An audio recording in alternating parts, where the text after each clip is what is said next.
Hello, my name is Kim Creighton, and I am the founder of hashtag Cause a Scene Community and podcast, as well as the founder of Biz Development Lab. Hello, everyone. How are you today? Good, and you? I'm doing well. What do you have for me? Well, yesterday we completed the assignments for the first week. It was really good.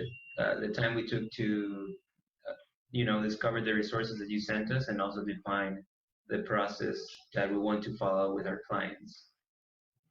So you saw value in what you had to do. Yeah, definitely. Because we already have some clients and we want to make sure that we have a well thought out process and they are feeling, positive emotions through the whole interaction with us. So you have real live guinea pigs to work on, which is good. Yeah. All right. So where do you want to start today? So how about we discuss the first assignment Okay. and then we move from there. Okay. All right. So your assignment today was to take some time to imagine what the ideal customer experience for your product or service looks like. Write it down in detail. Send it to me. You should be thinking about any and all steps in the process that would let you know that your customers are happy. So now it's your turn. So talk to me about your approach. Okay, so basically the first thing we did is we lay out all the interactions we're gonna have, like a process from acquisition all the way to the finish or the end of the service, assuming it's not a repetitive service. And then we split that process on the bottom. We added all the things that we were going to be doing to manage the client. And on the top, we were putting all the things we thought, all the feelings they might be having. If they were bad feelings, we were going to manage those. And if they were good feelings, we were going to look for ways to make them grow and focus on those feelings, on those positive feelings. Okay, so talk to me, because I told you I wanted it to be like a story. So walk me through the process of what you expect, not just give me bullet points. Okay, so what you've done is a great thing and it's going to help you down the line. But what I want you right now for you to have a conversation, and we can record it right now with you having a conversation, and you can say it in Spanish and then you can translate it to me in English, because you have two ways. You have how the client comes to you from referral, and then the ones that are looking around, right? I want you to really, because this can be unemotional, very objective, and we're not there yet. You've already said that your clients are feeling emotions. Let's talk about that. What is that thing that you want to manage? Because you need to be able to manage their emotions, right? To get them through the process. So I'm putting you on mute and you're still on record. So go ahead and have a conversation a little. I mean, it doesn't have to be like great detail. But just enough to let your customer know that you identify with them. They're just not a number, because I can see that in what you've written and it's important to you. But how do you tap into, how you connect emotionally with them? Okay? Una de las cosas que hablábamos es escuchar, hacerlos sentir escuchados. Por ejemplo, si viene de referencias, seguramente está súper emocionado, tiene las expectativas altas. También tiene un poco de miedo de equivocarse y de que tal vez no era exactamente lo que él andaba buscando. El hecho de prestar en detalle cómo se llama, no solamente decirle, buenos días, señor o señora, sino que decirle el nombre. Desde ahí creo que vas como comenzando una relación un poco más cercana y no tan numérica.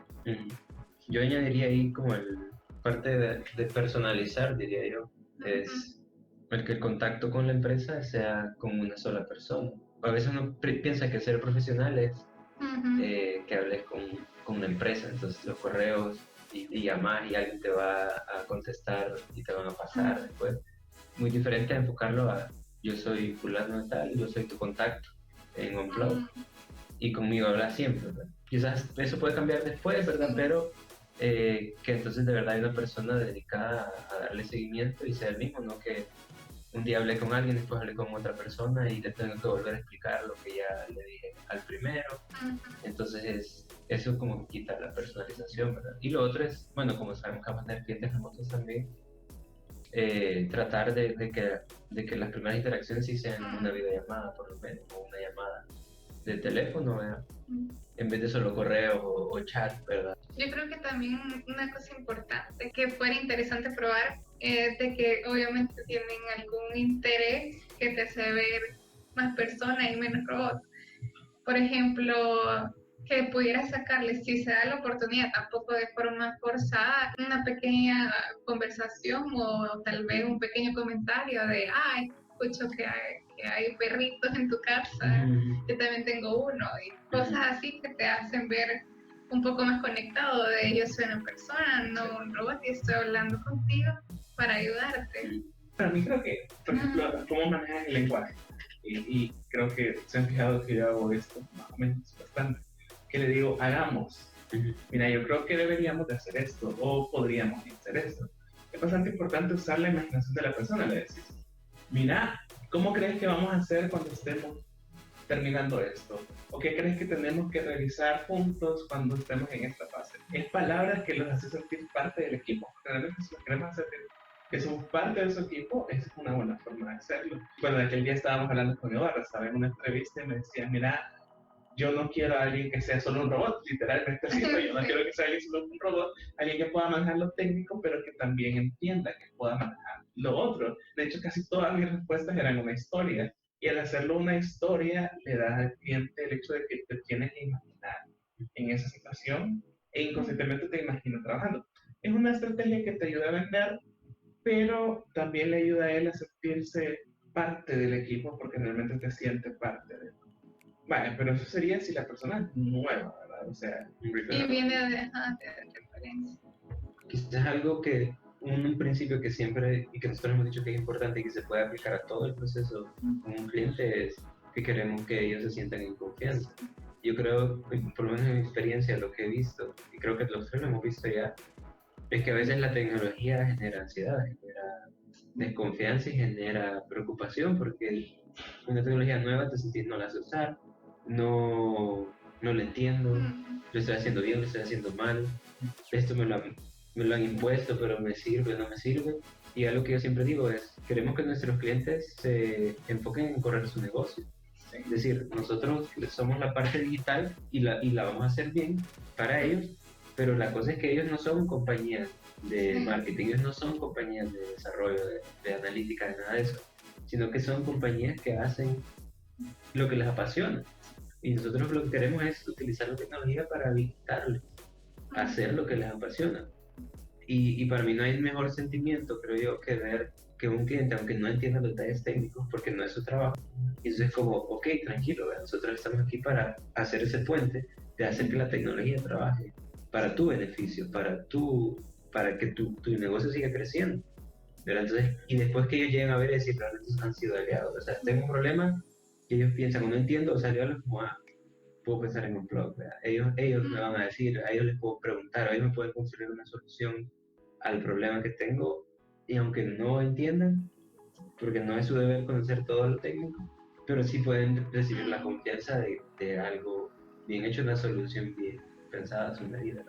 Hay valor en eso, pero ¿cómo lo hacemos? Porque si no nos conocen, no saben, nunca han trabajado con nosotros, es bien poco probable que tengan la libertad de decirte, mira, ¿qué está pasando aquí? A nadie nos gusta sentirnos como abiertos a que digan, él no sabe lo que estamos hablando. De hecho, la gente a veces no te va a decir, te va a decir así, sí entiendo. Se da la vuelta y es como, no sé de qué está hablando. ¿Cómo podemos arreglar eso? Yo creo que una de las cosas es algo que también habíamos hablado de hacer preparar material visual claro, video, infografía o incluso puede ser gamification.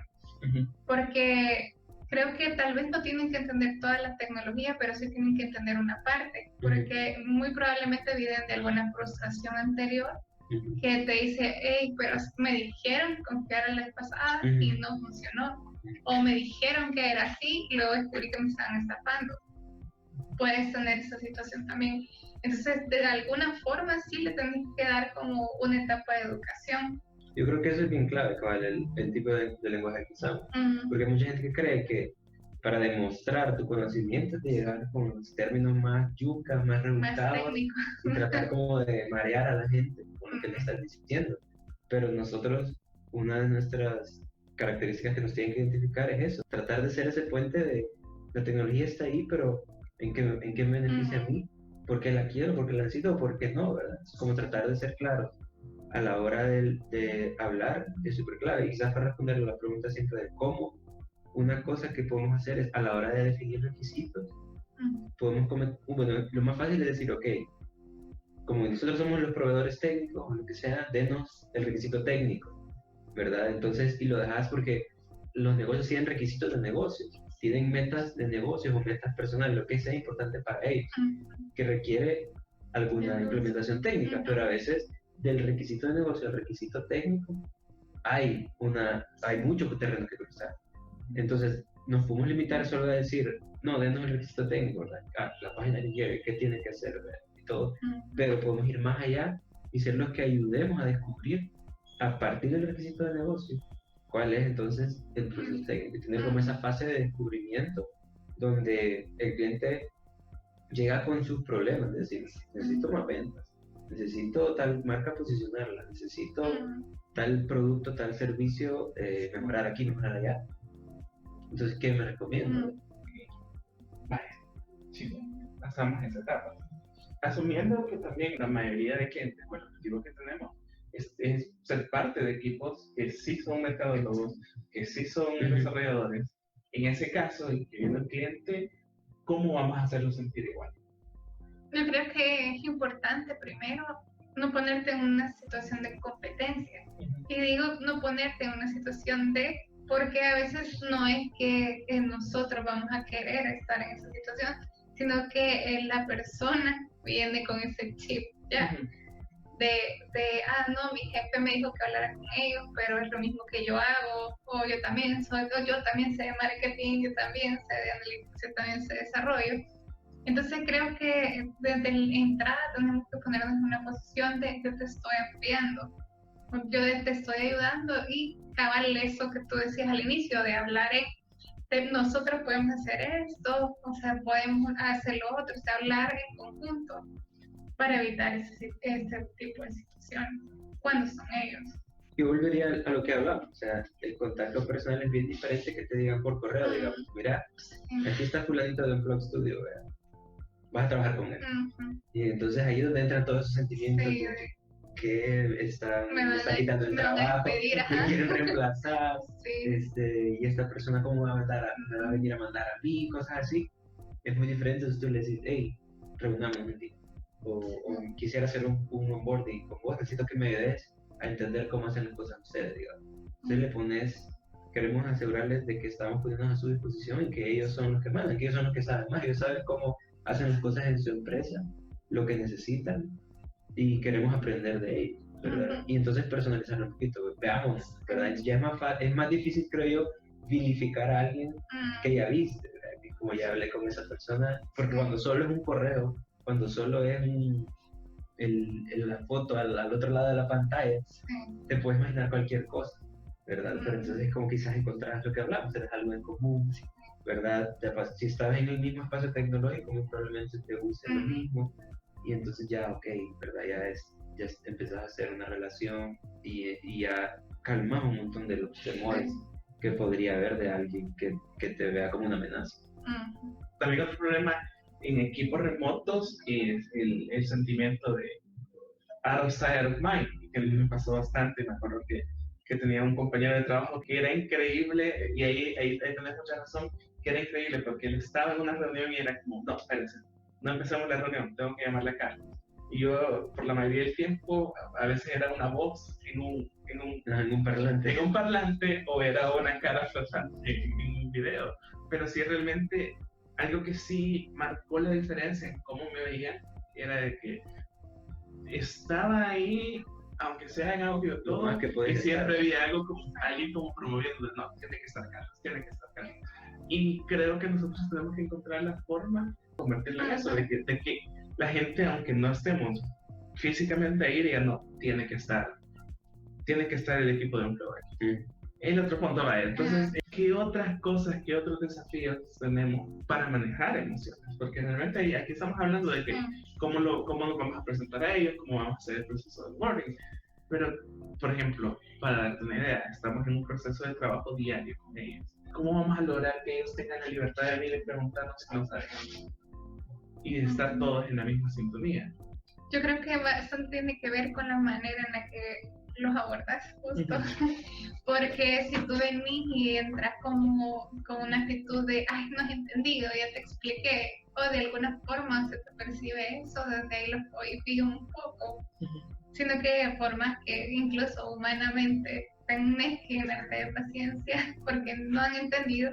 Por ejemplo, hay cosas bien sencillas que a veces suceden y al final se vuelven errores bien grandes. Por ejemplo, el hecho de que alguien te esté preguntando y tal vez tú no te pusiste en su lugar, no pensaste, oye, ¿cómo se siente? Y copiaste a su jefe. Es algo bien sencillo, o sea, Sí. que puede pasarte sin querer. Y que parece que le estás poniendo el Ajá, dedo, que ¿no? parece que le estás poniendo el dedo, Ajá. entonces esa persona se siente acusada y obviamente no quiere quedar mal ante el jefe. Y yo creo que otra cosa es cómo nosotros preguntamos también, porque entendemos y esperamos tener clientes en todas las áreas del negocio, ¿verdad? Que hacen cosas que nosotros tampoco entendemos. Entonces, la forma en que nosotros preguntemos, si ellos ven, digamos que, mira, explícame en tu rubro, esto como es, ¿verdad? O sea, me parece súper interesante, como mostrar ese interés y ver que nosotros buscamos conocer también y que no tenemos problema en reconocer de que no sabemos todo. O cuando hacen una pregunta, ¿verdad? Como, escuché de esta nueva ley, como ahorita que está pasando en la Unión Europea, escuché de esta nueva ley, ¿cómo me impacta a mí? Y decir, realmente lo estamos investigando todavía. O dame unos días y yo te consigo la información, demostrando de que no somos, que todos lo sabemos y que nos interesa también aprender de ellos. Y al mismo tiempo, la comunicación clara. Ven que estamos dispuestos a decir, mira, explícame, no he entendido todavía. ¿Me podrías mandar algún recurso? ¿Me lo puedes dibujar? Para saber cualquier cosa. Entonces ellos lo ven también que somos en ese sentido vulnerables a la hora de buscar conocimiento y damos, como hemos depositado nuestra confianza en ellos para que nos enseñen, que ellos puedan hacer lo mismo con nosotros, para que nosotros les enseñemos cuando hay alguna duda, cuando hay algún tema que les cause inquietud. Incluso el hecho de que después de una reunión tú le digas al cliente, vaya, lo que entendí es que quedamos así, así, así. Muchas veces ha pasado de que en la misma reunión que ya le está dando la conclusión al cliente, entonces digamos de que te vamos a mandar tal cosa, y el cliente dice, no era No era así. Pues también es ser original. O sea, a mí me cuesta no estar en una reunión sin decir nada más. O sea, no al punto, o sea, sabéis en que estás en una reunión, es seria, sí, pero sí, eso alivia las tensiones. Incluso resaltar una ironía de algo que dije o repetir la palabra que dije mal, para mí es algo importante, pero te lleva al punto de que seas tú mismo y ser natural, ser real en lo que sos, cuando sea. No, pero o sea, este soy yo, así soy yo, este es parte de, más allá de estimado cliente o estimadísimo. A mí me da risa que hay 20,000 correos y es estimado. Muchas gracias, no sé qué, no sé cuánto, y es como... Sí, uno incluso duda si te saben el nombre y por eso te ponen estimado. Sí. ¿Estamos listos? Hello. Hola. I heard a lot of Spanish going on that I didn't know. But okay, so let me hear this story. Well, just the things I remember the most is we were trying to figure out how can we inspire trust in clients and customers. How can we make sure they feel that they are in good hands? They're not getting into a business relationship with somebody that doesn't care about them. We know that our customers who have their own businesses, so they have their own business goals, right? But since we are a largely technical company, we can make the mistake of just asking the client, what's your technical requirement? What's the website you need? What's the campaign you need? What kind of data you need analyzed and all that. But we believe we can go a step further and we can actually help them build the technical requirements from their business goals. So we can go and try to meet them on the business side, on their actual goals, and try to build with them the technical requirements. And then we can and even sometimes we will have to say, you were asking me for a web page, for example, but we don't think you actually need that because it's going to produce you this and this result, but you might actually be looking for this and this result. It's going to be better for what you're trying to achieve in your business. So yeah, that's one of the things that we want to make sure that we are talking to our clients on the same language, that we are learning their language, we're learning their niche of the industry or whatever, instead of requiring them to learn to speak with us. We want to meet them where they are already. Oh my God, yes, yes, yes. I love that. That Nice, does yeah. not come across in that document. It does not come across in that document. Right. And that's why I wanted you guys to dig into it, because I know it's there. We've had these conversations, but you hit on it. That document will lead you to have the experience that you don't want. Right. And so, wow, I'm impressed, because that's the stuff I'm trying to get to. So that's what I said. The document that you created, we can use later. But that wasn't making me feel anything, you know? I think something else we want to add from the conversation we had is that we wanted to be original. And we were talking about how for some clients, if we become part of their teams, we're actually working in a different place. And we want to avoid the issue of being out of sight and out of mind.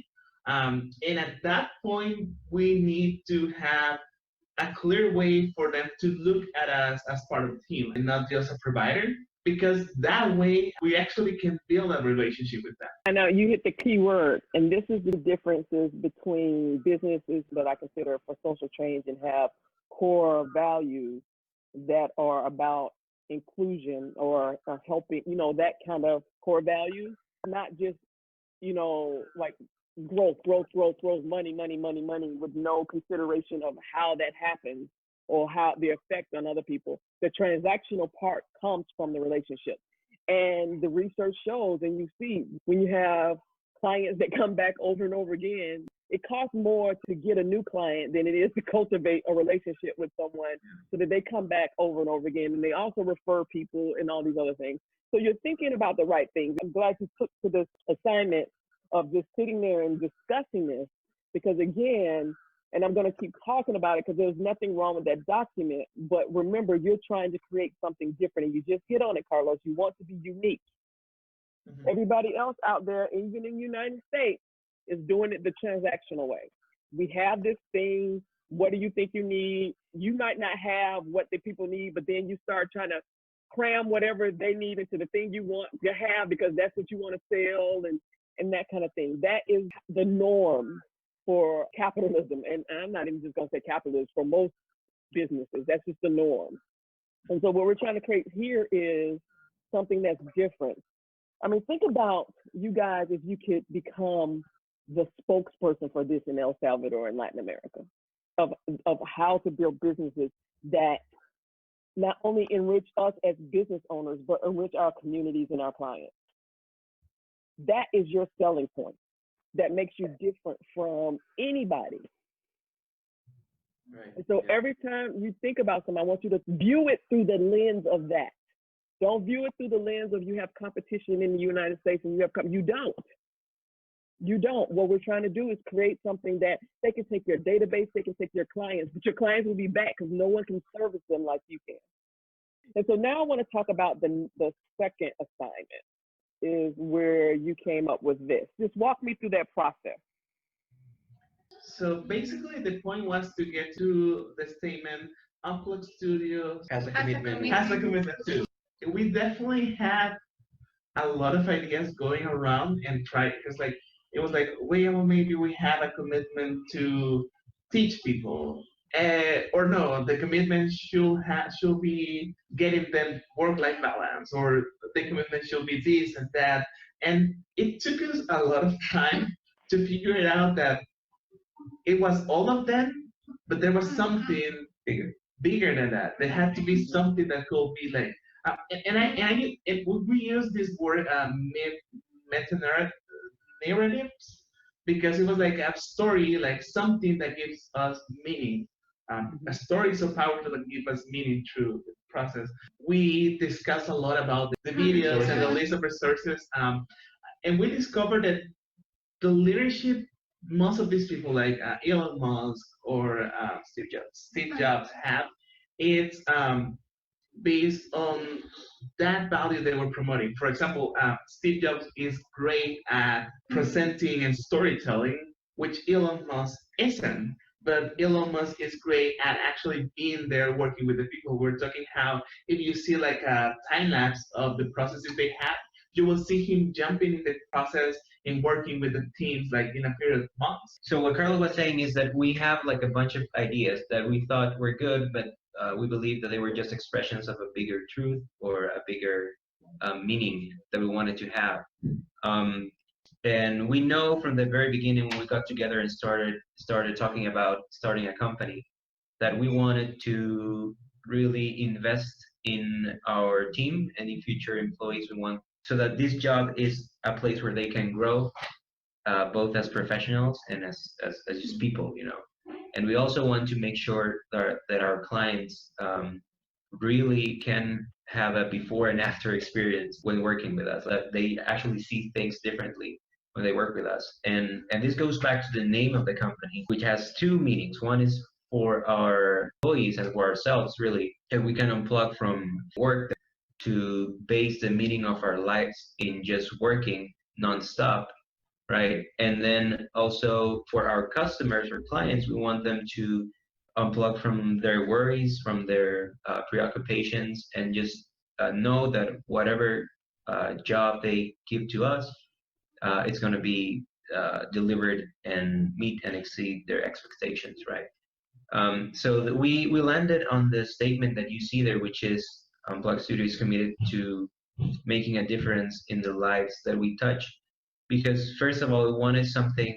First of all, we want something that's going to outlive the particular market where we are. So there's nothing about technology in that statement. There's nothing about computers or marketing or web development or whatever, because we think those are just the tools to this end, right? Those are just the means. And even if we someday end up doing something different, we still want to do that, which is to make a difference in the lives we touch, right? So, and we also like that because it touches on both. It tells that we're focused on people, right? So we see our customers as people. We want to see their businesses succeed, small or big, whatever. But we see them, you know, how can we serve the people that are going to hire us, and then how can we serve the people that are going to be working with us in the company? Because again, and Erica said something very interesting, and it was that if somebody comes to work with us, we don't want them to just go, you know, and maybe go to another job or just retire or whatever, and say, oh, I learned a lot of technical stuff, but they became a more cynical person or a more, you know, somebody without compassion, stuff like that. We would prefer them to come work with us and they leave or move forward knowing, being more compassionate, being more committed to sharing their knowledge or other values that we want to imprint in them, I would say. So that's why we chose that statement. I mean, I'm sure it could change, but the idea is that we are focused on people, not technology, and we also are focused on actually, you know, changing lives or making a difference in lives, either for our employees or our clients and our communities, because a lot of that came out from how much time we actually invest in things that doesn't necessarily make money. A better bottom line. For example, helping with the meetups for Python, yeah. or all these things that we invest our time that doesn't necessarily put a better bottom line in our business, but it's part of our commitment. It's part of something that being working together enabled us to have that opportunity. Oh my God, you guys are just warming my heart, because what you're putting in, and I want you to see how fortunate you are to be doing this at the beginning. Think about, because what you're doing right now is designing and implementing your culture.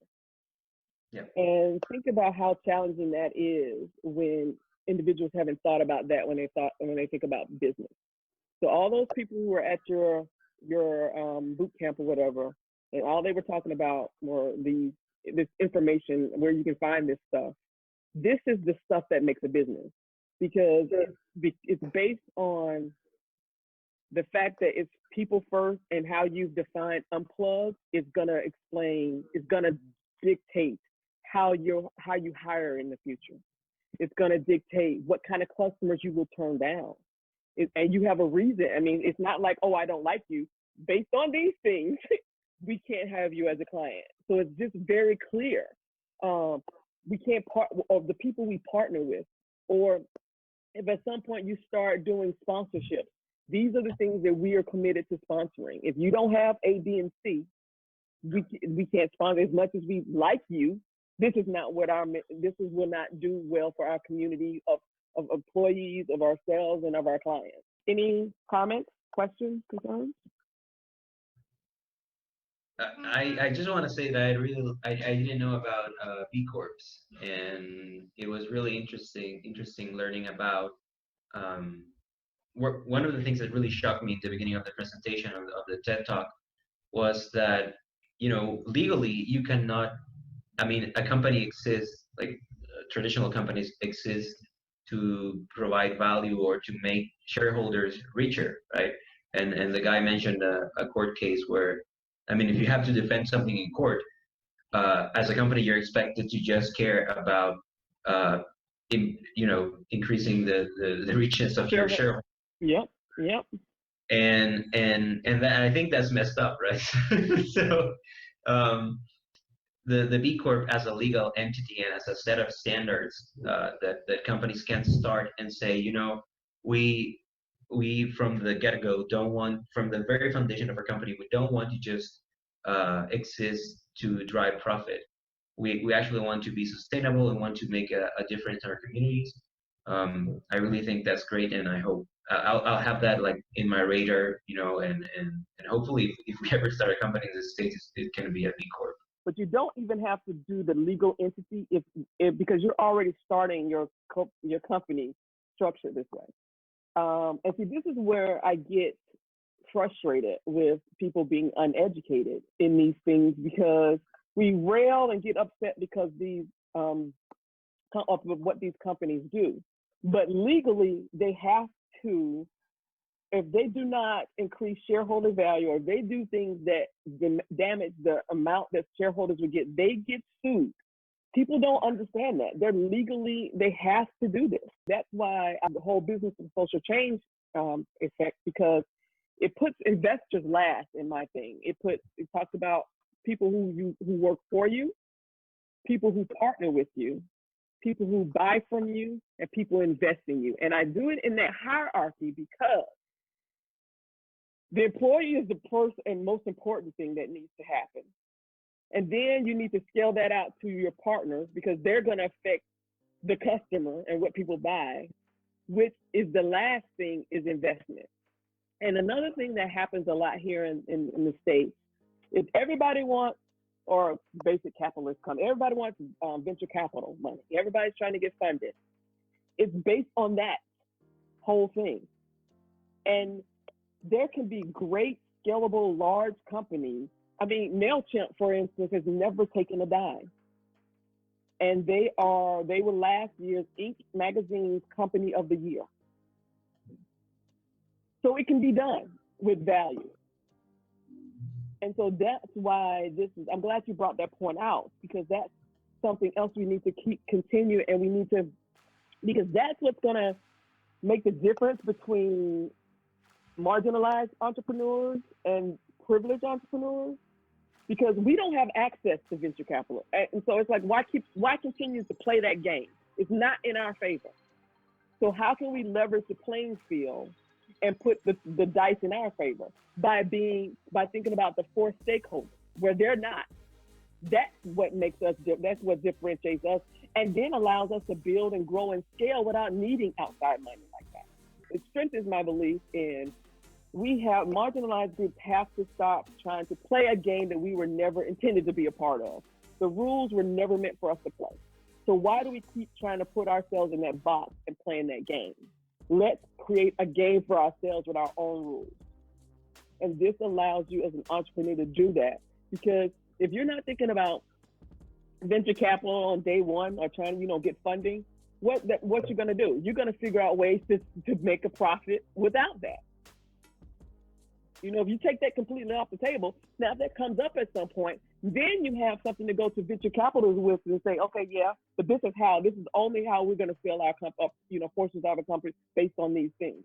And one of the reasons that so many entrepreneurs get kicked out of their companies, have bad experiences with venture capital, because they're not doing what you're doing right now, which is building a business. All they have is a product or service.